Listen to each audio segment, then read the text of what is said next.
Estamos de regreso con ustedes en su programa Libertópolis al mediodía, ahora con una versión extendida del patio de atrás, porque hoy no va a poder estar con nosotros Frederick Gimpel, pero estará con nosotros ya de regreso la siguiente semana. Hoy no está por compromisos familiares, pero vamos a arrancar de una vez con el patio de atrás, así que le damos la bienvenida a Renny Bake. ¿Qué tal, Renny? ¿Cómo estás? Buenas tardes.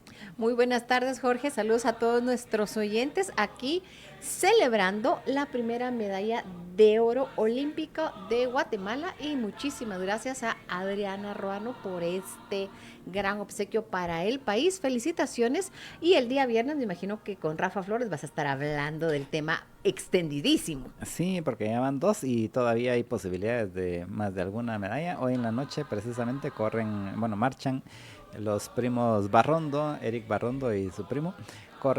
Compiten hoy en la noche.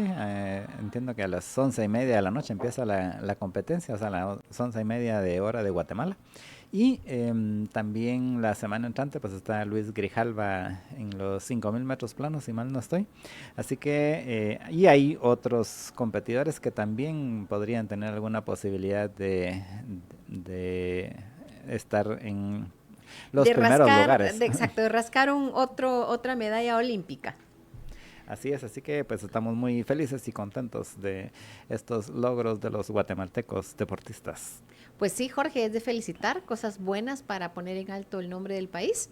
Y desde el patio de atrás los felicitamos, aunque obviamente ya se ha hablado de esto con Marta Yolanda y vas a hablar muchísimo con Rafa Flores el día viernes para hablar específicamente de deportes de 1:30 a 2 de la tarde. Así es, así que ya saben, todos los viernes estamos teniendo este segmento precisamente con Rafa hemos ido hablando de muchos de los deportes. Hoy entrevistábamos también a una de las compañeras de equipo de Adriana y ella precisamente hablaba de que hay que incentivar primero a los papás y luego a que los papás incentiven a sus niños a que participen y que hay una gran variedad de deportes y precisamente por eso es que iniciamos este segmento con Rafa para dar a conocer de que hay vida más allá del fútbol. Me encanta eso, hay vida más allá del fútbol. Y hay muchos deportes en los cuales se pueden participar y en los cuales incluso se pueden hasta participar en los Juegos Olímpicos, como estas competidoras que hemos visto ayer, a Jean-Pierre Broll, que ganó una medalla de bronce en esto de tiro en foso olímpico, y hoy Adriana Ruano. Así que hay muchas La posibilidades. primera mujer guatemalteca en obtener una medalla olímpica y de oro, Jorge, el primer oro de Y Guatemala. con récord olímpico. Y con récord olímpico, o sea Sí. que eso ha puesto el listón bastante alto y veamos qué pasa en los siguientes días. Ojalá tengamos nuevas y mejores noticias. Así que sin Así más, es. Jorge, pasamos a el patio de atrás, que hoy va a ser un tema extendido, pero es que hay tantos temas que hablar que no podíamos dejar de mencionarlos. Hoy vamos a estar hablando, obviamente, de la captura del Mayo Zambada y de uno de los hijos de El Chapo Guzmán, que la pregunta es, se entregaron mutuamente, negociaron, etcétera, etcétera. Nadie sabe nada, vamos a estar contando un poco cuáles son los rumores de por aquí y por allá. ¿Y será que algún día nos vamos a enterar de la verdad? ¿O algún día, digo, dentro de 20 años o la semana entrante? Bueno, Jorge, aparte de eso, que ahorita te lo voy a entrar a contestar, vamos a estar hablando también de la triste situación de Venezuela, vamos a estar hablando de lo que está diciendo el Centro Carter, que fue uno de los pocos observadores que fue a Venezuela, que fue aceptado por el gobierno y que se pudiera esperar, y los impactos para Guatemala. También de cómo va la batalla por las elecciones en Estados Unidos y obviamente, Jorge, vamos a estar hablando de la Reserva Federal y de la supuesta iniciativa del presidente de Estados Unidos, Joe Biden, de ver si entra a normar ciertas cosas en la Corte Suprema de Justicia. Pues no es supuesta porque ella la planteó. Es que eso era un poco, ya la planteó, pero una cosa es que la plantee y otra cosa es que lo logre, por eso es que es supuesta. Otra cosa es que la mande y otra muy distinta es que se la aprueben, pero por lo menos ya la planteó oficialmente y ya está ahí en su sitio y toda la cosa. Ah, bueno, pues entonces ahí vamos a ver eso.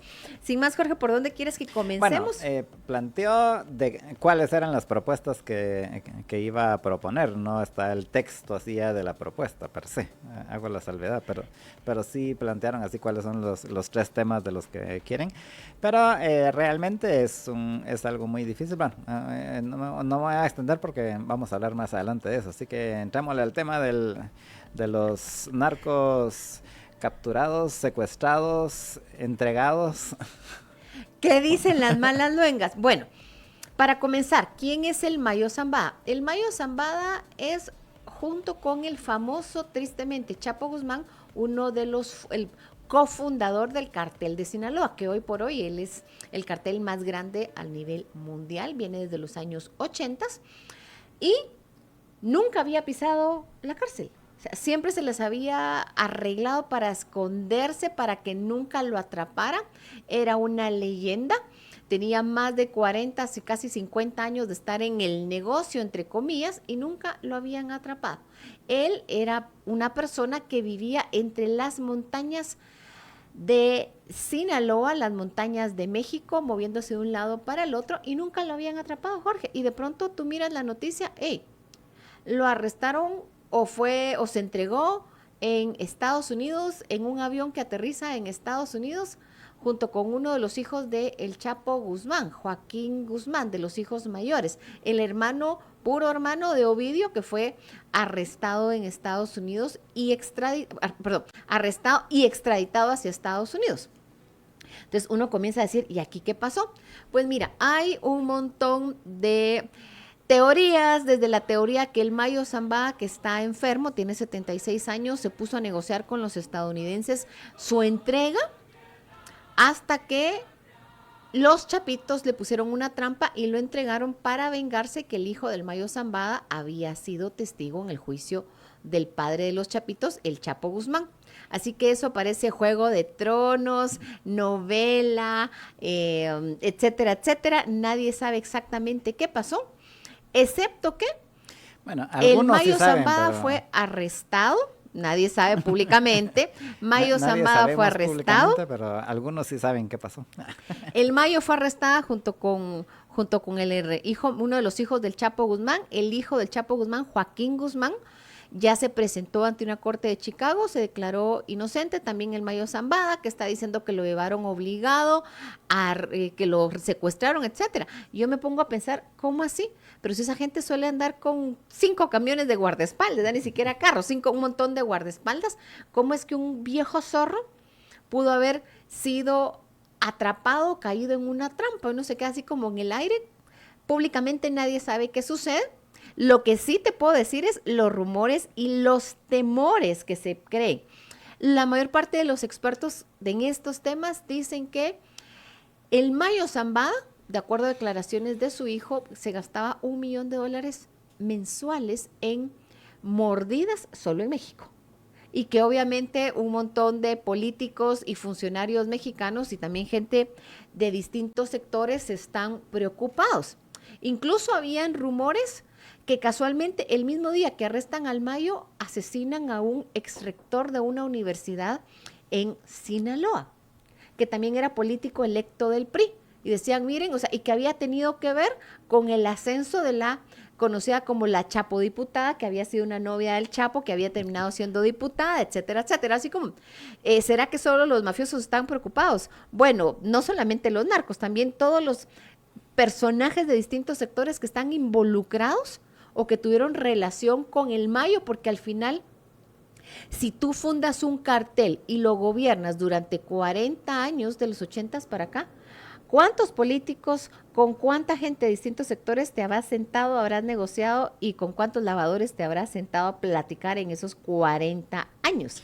Sí, yo lo que le recomiendo a la gente si quiere conocer un poco más de esta historia, a mí me gustó mucho la serie esta de Narcos México, la primera temporada, que fue la única que vi, no he visto las otras, pero la primera temporada es precisamente así en los años finales de los 70 y principios de los 80, donde empiezan precisamente carteles como el del Mayo, y allí se ve mucho obviamente es ficcionalizado, pero me imagino que bastante ha de estar bastante cercano a lo que realmente sucedió. Y entonces yo les invito a que vean por lo menos esa primera serie, esa, la primera temporada, que es la única que he visto, acá hago la salvedad, en donde se ve precisamente eso. Y justo al final siempre hago la mención de que al final de esa primera temporada, vean ustedes, hay un... Narcos Colombia. No, a lo que me refiero es de que vean en esa serie sale ahí que era que a uno de los que se logra escapar así en una redada o algo así, no me recuerdo exactamente qué pasa, pero quien lo ayuda es uno, así que era uno de los peones en ese momento y que entonces es que lo ayuda y al final resulta que el tal peón era el Chapo Guzmán, o sea... Solo para que se den una idea de que al final cómo empiezan todos, incluso dentro del crimen organizado. Mira, precisamente eso son como los grandes cuestionamientos a la pregunta de nuestro querido amigo Mike Beagle, el ex jefe de operaciones internacionales de la DEA, ya lo ha dicho a la saciedad en distintas declaraciones, la broma el día viernes era... El segundo hombre más buscado en México el día viernes era Mike Beagle, nuestro amigo que hemos tenido aquí al aire, porque todos los canales y todo el mundo quería entrevistarlo en México. Entonces, como él comentaba, básicamente, el Mayo era una leyenda. Nunca lo habían arrestado. Yo creo que Mike ese día estaba lo más contento porque finalmente era el último que nunca habían logrado agarrar. Y que sí era de la época de Mike. Era de la época de Mike, o sea que...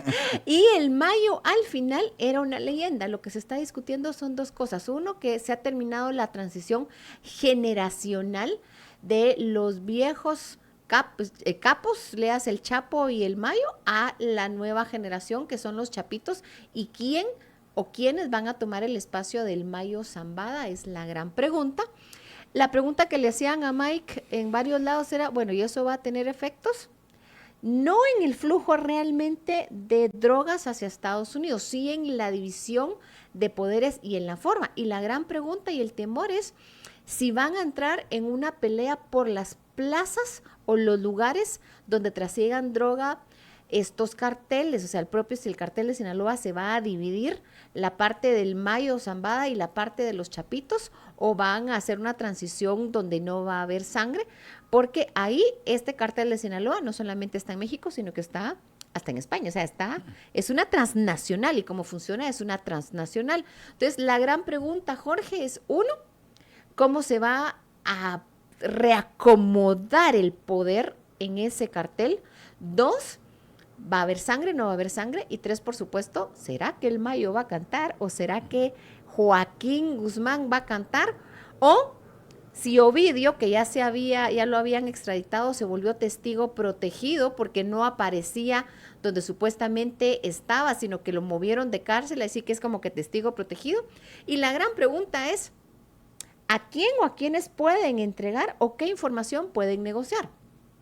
Porque la realidad es que el Mayo Zambada nunca estuvo en la cárcel, es un hombre de campo acostumbrado al aire libre, y la pregunta es, ¿qué puede él entregar a cambio que le den? Bueno, pues me van a mandar a la cárcel, pero mándenme una cárcel que al menos esté al aire libre y no que solamente vea barrotes. O sea, la gran pregunta es, ¿a quién o a quiénes pueden negociar? Y obviamente quienes han de estar llorando y se compraron su camión de pañales del susto que tienen, no solamente en México, sino creo que en toda América Latina.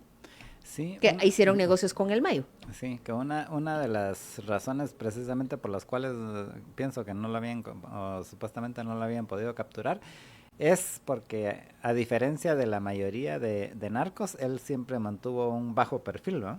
O sea, nunca tuvo así aquellas sus mansiones con zoológicos y cosas así como acostumbraban tener algunos de los narcos de esa época. Y eso pues le valió precisamente el poder pasar bastante tiempo desapercibido.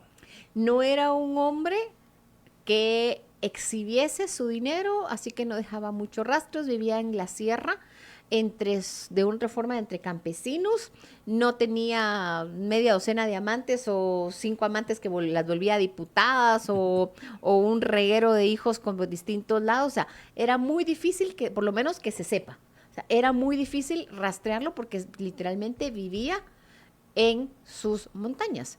Y la pregunta es, ¿cómo paró en un avión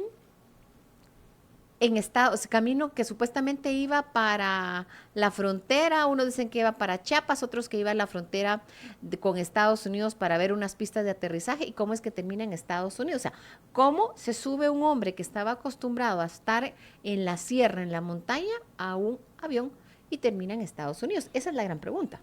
Pues a mí no me parece una gran pregunta, o sea, en el sentido de que yo sí creo que lo engañaron. Ahora, ¿quién fue el que lo engañó? Pues el ¿qué? El usual suspect en este caso pues sería el hijo del Chapo que iba con él, ¿no? Pero esa parte sí está sujeta a debate. Ahora, de que él lo ha engañado, yo sí creo que sí lo engañaron diciéndole que iban a ir a ver pistas o que iban a ver cualquier otra cosa, y ya estaban confabulados para ir a aterrizar casi que en medio de la base de la DEA, ¿no? Pues mira, la última gran pregunta que hay es, como ofrecían 15 millones de dólares por él, la gran pregunta es, ¿será que el piloto que los entregó va a cobrar los 5 millones, los 15 millones, creo que son 15 millones que ofrecían por el Mayo, y 5 millones por Joaquín? Así como, ¿será que el piloto de avión, que fue el que al final aterrizó el avión, ¿será que estaba confabulado? ¿Será que le van a dar el dinero? ¿Será que no le van a dar el dinero? ¿Qué parte jugaba él en este tema? Lo que sí es que la broma era, bueno, ¿quién va a cobrar la recompensa por cada uno de ellos? Si el Chapito lo entregó, pues irá a cobrar los 15 millones por haber entregado al Mayo, y si el Mayo entregó al Chapito, pues será que va a cobrar los 5 millones. Era un poco la broma de, bueno, ¿y quién se va a quedar con la recompensa? Pues, o sea, para que mires cuánto valía. Y lo mismo cuesta, por cierto, Nicolás Maduro, 15 millones de dólares, porque está siendo buscado desde hace tiempo por temas de narcotráfico. Él también tiene precio a su cabeza. Pero de eso vamos a hablar, y de la situación en Venezuela y qué ha dicho Estados Unidos al respecto y otros países, después de un mensaje que Jorge nos tiene que dar. Vamos a ir a una pausa entonces y regresamos con ustedes en unos minutos. Estamos de regreso con ustedes en su programa Libertópolis al mediodía, ahora en el segmento del patio de atrás. ¿Qué tal, Reni? Ahora, ¿con qué tema vamos a seguir? Pues mira, estábamos hablando que hoy tenemos una versión extendida por todos los temas pendientes sobre lo que pasa en Estados Unidos, así que comenzamos un poquito antes. Estábamos hablando antes del corte del caso de el Mayo Zambada y el hijo del Chapo, y que si se habían entregado, si el hijo del Chapo lo había entregado. Pues ahorita el abogado dice que no, que el hijo del Chapo no entregó al Mayo Zambada, y nadie sabe exactamente qué pasa. Ya es un tema de abogados, ya se presentaron ante corte, fue el piloto. El piloto ya se largó con sus 20 millones de dólares y ya se hizo 50 cirugías plásticas, y hasta el perro le hizo cirugía plástica, ¿verdad? Sí. Pero bueno, ahorita ya nadie sabe, Jorge, estábamos hablando de eso antes del corte, y habíamos quedado pendientes de hablar de lo que sucede en Venezuela, cuál ha sido la reacción de Estados Unidos sobre lo que al final hay que llamar las cosas por su nombre, el fraude que ha cometido Nicolás Maduro y otro grupo en Venezuela después de las elecciones de este domingo. Entonces, el centro, para comenzar, Jorge, creo que era un poco de ingenuidad creer que un dictador o un grupo de personas que tienen hasta precio a su cabeza por las autoridades de otros países iban a entregar el poder tranquilamente. En el caso de Nicolás Maduro vale 15 millones de dólares. En el caso de el ministro de Defensa de Venezuela, Padrino López, creo que vale 10 millones de dólares. O sea, que la DEA lo ofrece por su relación con narcotráfico. Entonces, era un poco ingenuo a mi criterio que alguien pudiera creer que ellos iban a aceptar entregar el poder, y eso aplica a un montón de personas, incluyendo a gente dentro del gobierno de Estados Unidos. Pues se va a elecciones, para que hubieran elecciones, hasta le quitaron ciertas sanciones al gobierno de Venezuela. Y bueno, pues fueron a elecciones, los números decían una cosa y de pronto cambiaron otras cosas, pero el día viernes ya no dejan que fueran un grupo de expresidentes de América Latina a observar. Algo así como las vísperas no eran exactamente las más promisorias, y de pronto anuncian, miren, no, es que el que ganó es Nicolás Maduro, el grupo, digamos, como el Tribunal Supremo Electoral de Venezuela, que ganó Nicolás Maduro, y todos queremos ver las actas. Y en eso es lo que está diciendo el gobierno de Estados Unidos y otros. Queremos ver las actas para ver si es cierto. En el caso del Centro Carter, solo aceptó 2 grupos de observadores, el gobierno de Maduro para las elecciones, el Centro Carter, en honor a Jimmy Carter, y la OEA. La OEA dijo, miren, hay un montón de Jimmy dudas. Carter, que no sé si sabes que fue el que tuvo la no tan honrosa quote de decir que el sistema electoral de Venezuela era el mejor del mundo. Eso lo dijo Pues Jimmy ahora Carter. están diciendo ahorita el Centro Carter que hay muchas dudas, como diciendo, miren, a nosotros hasta esto es tan, así como ya es tan descarado que ni nosotros podemos quedarnos callados con esto. Ahora lo que pasa, Jorge, es uno, tristemente no veo que vaya a haber cambios. Ese hombre no va a entregar el poder por la buena. Efectos en el corto plazo, Estados Unidos va a poner sanciones, igual que países europeos. ¿Y cómo termina ahí Guatemala? Bueno, primero el gobierno de Guatemala dijo, miren, no reconocemos esos datos, datos que hay alternos no son los que está diciendo que ganó Maduro. Y dos, yo creo que podemos ver una gran oleada de venezolanos saliendo de Venezuela, que van a ir no solamente al sur, sino también hacia el norte, camino hacia Estados Unidos. Creo que van a quedar separados en Panamá una temporada y después van a comenzar a caminar como goteo hacia Estados Unidos, y el lugar donde van a comenzar a quedarse de una u otra forma, porque una vez entren a Panamá, Costa Rica, pueden pasar de una otra forma tranquilamente hasta acá, donde en México les piden visa. Creo que vamos a ver un grupo grande de venezolanos buscando refugio, porque la situación en Venezuela hasta hoy en la mañana era que habían persecución, habían manifestaciones, estaban con órdenes de captura un montón de personas que habían participado buscando, de parte de la oposición, buscando libertad, democracia. Pareciera que ahora todos son un objetivo del régimen, y ahorita pareciera que iban a aterrizar gente de élite de Cuba para tomar ciertos espacios en Venezuela y reprimir. Son los rumores que andaban por ahí. Sí, de que van a reprimir. Bueno, y de hecho ya lo están reprimiendo. Ya han habido bastantes muertos, ya especialmente ayer. Y al final, como bien decís, era de esperarse, y en efecto era de esperarse que a menos que hubiesen tenido una salida negociada, y con salida negociada me refiero a que ya estuviera negociado de que, por ejemplo, se fueran a ir exiliados a Cuba o a Nicaragua o a Irán o, o a China, quién sabe. O a Rusia también, que es el otro que los reconoció. Entonces, a menos de que tuviesen ya negociado una salida así, no van a salir ahí, pero ni a balazos, básicamente, porque no, o sea, el futuro que les esperaría en cualquier lado, menos esos países que acabo de mencionar, no es muy promisorio, ¿verdad? Entonces, no es así como que tan fácil vayan a soltar el hueso. Mira, yo soy un poco más cínica. No creía que ellos fueran a soltar el poder, no solamente por el tema de qué va a pasar, no podían quedarse en Venezuela.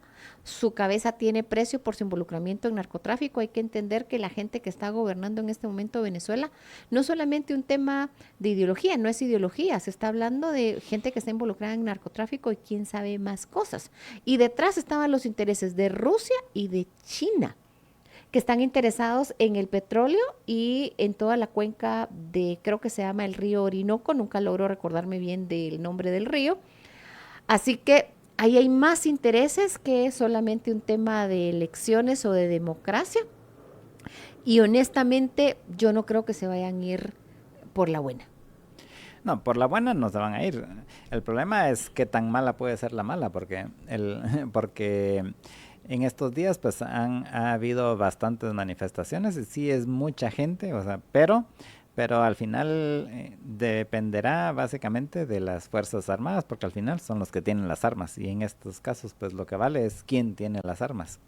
Y lo que estamos enseñando ahorita es precisamente lo que hicieron los de la oposición del el partido de la Alianza de la MUD, y Edmundo González y María Corina Machado, que lo que hicieron fue que consiguieron obtener copia el 73% no, de ya, las no, actas. ya va más, ya va el ¿Ya van más? 81.2%, 81.21%.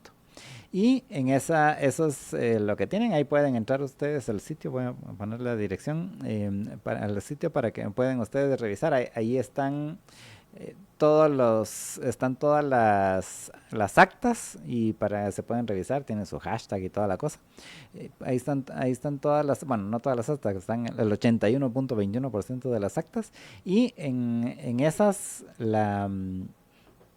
la sumatoria de todos da más o menos, da el resultado de lo que se tiene ahorita, da los resultados esos que están viendo ahí en pantalla, quienes están viendo nuestra transmisión en Libertópolis TV y en las redes sociales, que son 7.1 millones de votos para Edmundo González y 3.2 millones de votos para Nicolás Maduro, que es una diferencia algo así como de 70 a 30 la diferencia, que ya es irremontable. Y ellos lo que hicieron fue que obtuvieron copia de todas estas actas y las subieron de una vez a la nube. Ahí estamos poniendo también en la transmisión el sitio es resultados con Venezuela, pero realmente es VZLA, que es como lo abrevian, resultados con vzla.com. Ahí encuentran ustedes todas las actas o todos esos 81% de actas y ahí se pueden ir viendo por departamento y se puede ir por centro de votación, por centro de votación etcétera. y mesa, y ahí está el acta de cada mesa. Uno puede verlos, están escaneadas todas las actas, o más bien no todas las actas, el El 81.21% de las 81%. actas, que son las que lograron obtener. Pues mira, tristemente, y entramos un poco al papel de Estados Unidos, que creo que dejó mucho que desear. O sea, habían sanciones contra el régimen de Venezuela, se las van quitando y hasta les devuelven a los sobrinos de Cilia Flores, la mujer de Nicolás Maduro, que habían sido arrestados y condenados en Estados Unidos por narcotráfico. También les devuelven a uno de sus principales acusados de lavado, como para diciendo, bueno, a cambio de toda esta gente, que hayan elecciones. Honestamente, ¿quién creyó que el hecho que les entregaran a toda esta gente les iba a dejar convencer que respetaran la voluntad popular? Estás tratando con mafiosos. O sea, es así como, miren, mucha... O sea, ahorita está haciendo un tema de dimes y diretes. Ya Donald Trump está diciendo, nunca debieron haber quitado las sanciones que yo les había dejado. Fue el peor, o sea, fue el peor trato que pudieron haber hecho. Y la gran pregunta es, ¿qué pasa ahora? O sea, mi cálculo es, ojalá me equivocase, esta gente no se va a ir. Tendrá que ser algo negociado y básicamente tendrían que ofrecerles algo muy bueno. Ahí, como tú dices, está en manos de las Fuerzas Armadas de Venezuela, a ver quiénes están dispuestos a deshacerse de Nicolás Maduro para de una forma entrar a un tema de negociación. Van a haber, con la oposición, van a haber muertos, como los están habiendo, tristemente.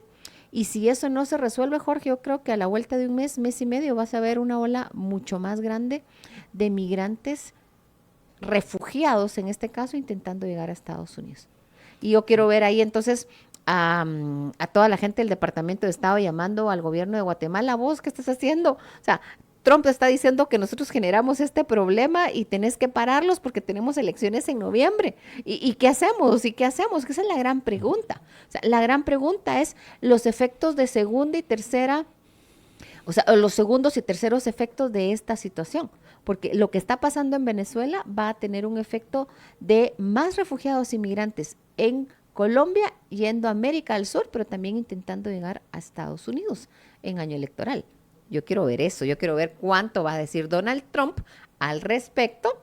No sé qué opinas tú, Jorge, que el tiempo nos está comiendo, ya tenemos que entrar a la parte de las elecciones en Estados Unidos. Sí, pues yo pienso que yo pienso que en el mediano plazo sí va a haber ese cambio, pero va a ser difícil y va a salir caro.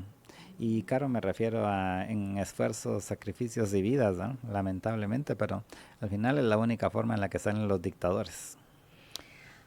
Veamos a ver qué pasa mientras supuestamente en Cuba, digamos, en cibercuba.com hay noticias de que la televisión rusa está mostrando la preparación de fuerzas especiales de Cuba para irse a Venezuela. apoyar al régimen de Nicolás Maduro. Yo quiero ver a todos los que gritan en contra de un montón de situaciones de invasión y todo lo demás. Yo quiero ver un montón de gente de sociedad civil diciendo algo al respecto, porque se sabe que hace mucho tiempo el gobierno de Cuba mandó a su sistema de inteligencia a apoderarse de Venezuela vía el sistema de inteligencia, y así es como ellos se han ido metiendo. ¿Por qué lo hacen? Porque básicamente el gobierno de Cuba, el régimen de Castro, sobrevivió durante décadas porque les llegaba literalmente hasta las zanahorias enlatadas de lo que en esa época se llamaba los países de la cortina de guerra de Europa. Cae la Unión Soviética en 1989 y entonces se quedan sin Sugar Daddy y se pasa lo que es el periodo especial, etcétera, etcétera. Y luego ahí como por el 2003, Fidel Castro conoce a Hugo Chávez. Hugo Chávez se enamora locamente de la revolución cubana y literalmente les entrega Venezuela con todo y su petróleo a un país y a un régimen que necesitaba desesperadamente dólares y energía, y siguen igual. Cuba está en una situación mucho más complicada que en la época del periodo especial para los que siguen geopolítica, y obviamente los cubanos no van a soltar a su sugar daddy, que en este caso es Nicolás Maduro y Venezuela.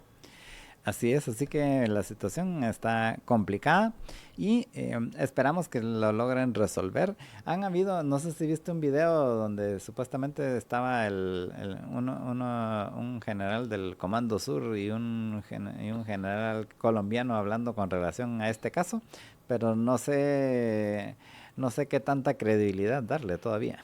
Porque Mira, aunque si están pidiendo una recompensa por la cabeza de Maduro, pues tal vez sí es más creíble el video.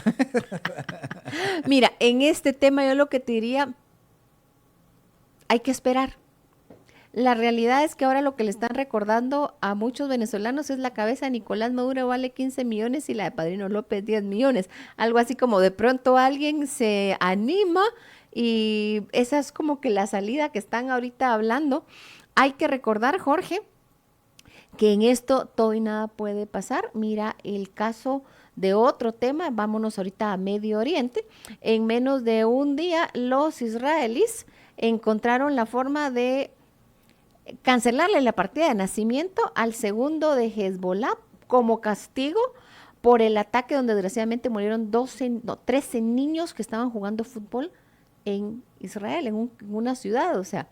Y luego ayer se supo que encontraron la forma de mandar al infierno, como dijo un amigo mío, al líder de Hamas, que fue el que craneó y dirigió el ataque a Israel del 7 de octubre. Así que en estas situaciones, Jorge, o tienes un levantamiento armado en Venezuela, o pues, tu pueblo se está levantando, o hay que esperar un milagro y que de pronto a estos líderes que no quieren soltar el poder, alguien carga el cálculo de que 15 millones de dólares son 15 millones de dólares y encuentre la forma de entregar a Nicolás Maduro, o 10 millones de dólares para Padrino López, por Padrino López, o veamos qué sucede, y triste por la gente de y alguien Venezuela. dará un centavo por Diosdado Cabello. Fíjate que creo que también tiene precio, pero no recuerdo cuánto vale. O sea, eso sí es un poco. O sea, lo que sí sé es que hasta Elon Musk estaba subiendo su tweet, su X, estaba subiendo la información de, hey, mucha, Nicolás Maduro vale 15 millones de dólares. O sea, ¿quién le entra, verdad?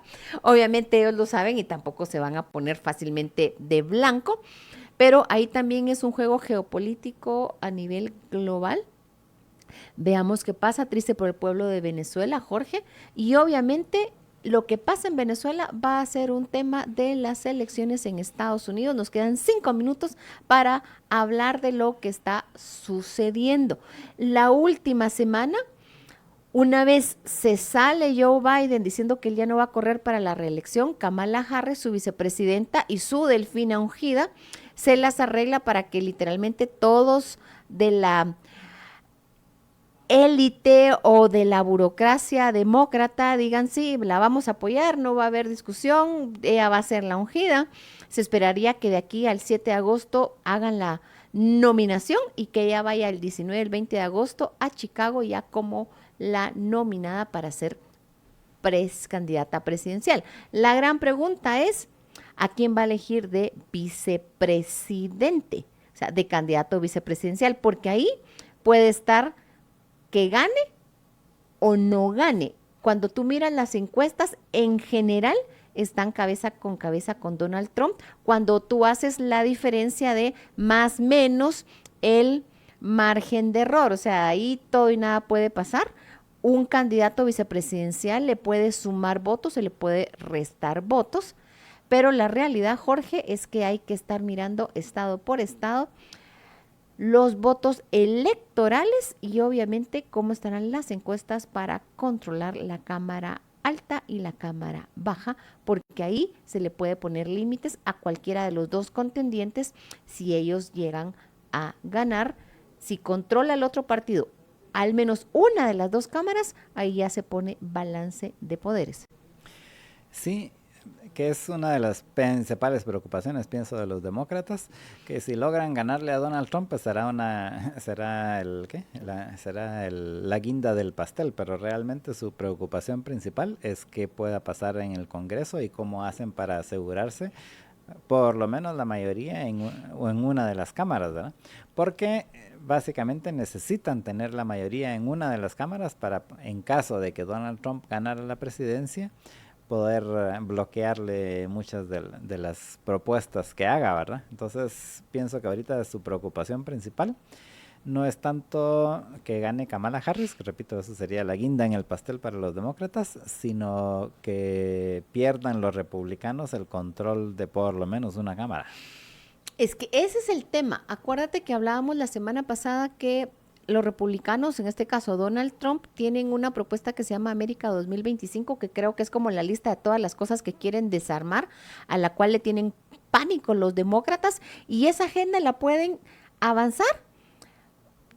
Sí, tienen en la cámara alta y la cámara baja su control, si no se les es más complicado. Y ahí miras entonces el otro tema que no queremos dejar de mencionar, que es la propuesta de Joe Biden de ponerle límites a la Corte Suprema de Justicia de Estados Unidos, que si tú recordarás, los jueces son de por vida, ahora están poniendo como cierto número de mandatos que quieren ponerle límites y además ciertas reglas y especificaciones, porque al final la Corte Suprema de Justicia en este momento es conservadora. Si no tiene límites, si es de por vida, tú vas a ver una Corte Suprema de Justicia de una otra forma con mayoría conservadora por los próximos 20 años, de una u otra forma, si mis cálculos no me fallan. Y dos, ¿te imaginas un escenario donde Donald Trump es el presidente de Estados Unidos y los republicanos controlan la Cámara Alta y la Cámara Baja? Y además hay una Corte Suprema de Justicia que su pensamiento o su mayoría es conservador. No significa que se votarían alineados a lo que dijera el Ejecutivo o Donald Trump, pero eso puede ser un poco como la pesadilla de los demócratas en un contexto así muy complicado. Y dos, míralo al revés. Si tienes a Kamala Harris de presidente y los demócratas controlan la Cámara Alta y la Cámara Baja, la Corte Suprema de Justicia de Estados Unidos de línea conservadora le puede servir de contrapeso. Pero ahí es un poco como los juegos que se están analizando en este momento, y no todo es si gana Trump o si gana Kamala Harris. Hay cosas mucho más profundas, de mucho más largo plazo, que están en juego, y eso pasa por quién va a controlar el Senado y la Cámara Baja.